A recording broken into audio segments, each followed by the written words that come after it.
Hello there, my name is Richard from Silent Peak and welcome to this Nik Color FX review and tutorial.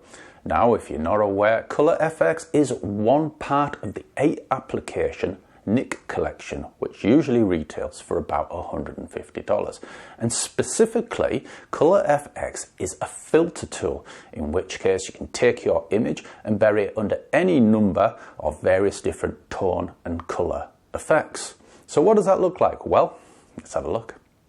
So we're going to start with presets. Now, presets themselves are simply sort of carefully curated collections of individual filters, and we can browse our 39 strong preset collection simply by clicking our way through them.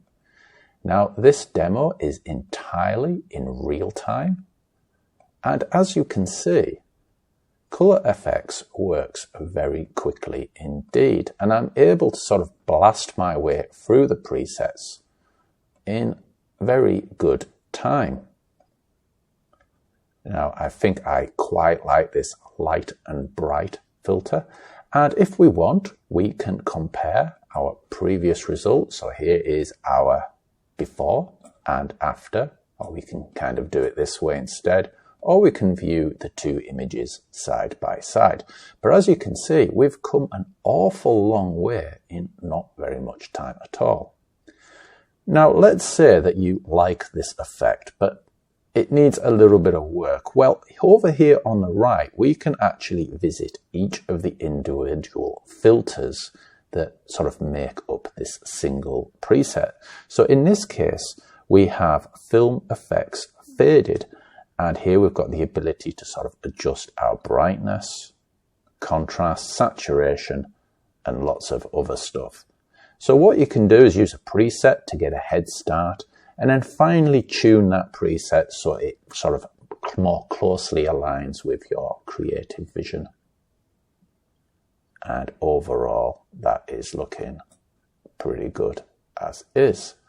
And we have this skylight filter as well. So what happens if this isn't enough? Well, no problem. You don't necessarily have to use a preset at all. In this case, I've used a preset to sort of get a head start, if you like. But there's nothing to stop you starting from nothing or adding filters onto an existing preset such as this. So what I'm going to do is add a black and white conversion. Here we go. And just as with the other filters, we can see that black and white conversion has sort of joined us on the right hand side here. And as you might hope, we can just simply dial in the settings just so everything looks just so.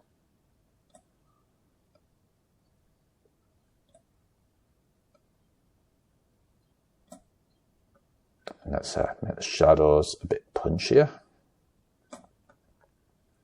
And let's brighten up the highlights. And as you can see, that looks pretty good, at least it does to my eye. Now, a few other neat tricks that we have in Color FX, being a DxO product these days, we have some of the local selective tools. So for example, those of you familiar with Photolab 7, you will be aware of control points potentially, and we can use those to sort of apply our filters to select areas of the photo instead of the photo as a whole. Also, like Photolab, we have Clear View. This is pretty handy because it enables you to sort of rebalance exposure, sort of the relationship between shadows and highlights without needing a separate photo editing application. And once you've got your image looking just so, you can save the sum of your edit as a brand new preset, so you don't have to repeat your best work.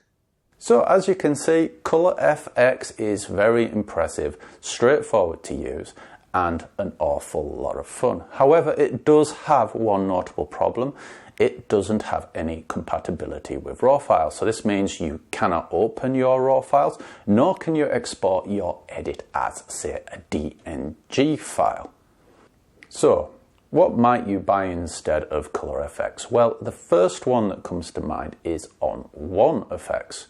Now, unlike Color FX, On1 Efex is fully compliant with RAW, which means you can edit your RAW files and also export your edits as a DNG Open RAW format.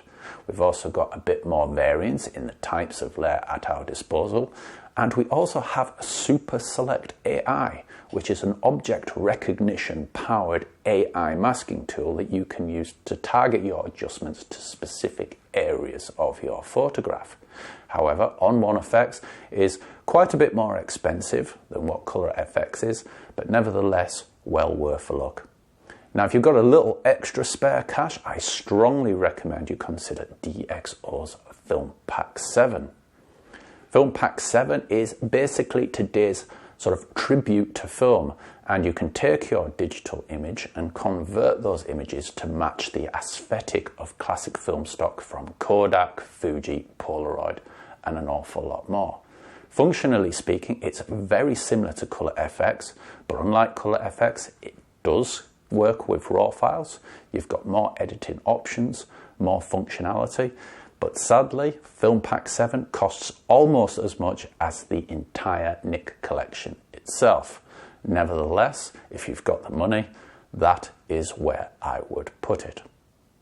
However, you might feel differently, and to find out, there is a link in the description below for you to try any of these free applications. If you would like more information on Color Efex, On1 Efex, or Film Pack 7, head over to my website at silentpeak.com. Do consider subscribing to the channel, and I hope that was useful. My name is Richard from Silent Peak. Good day.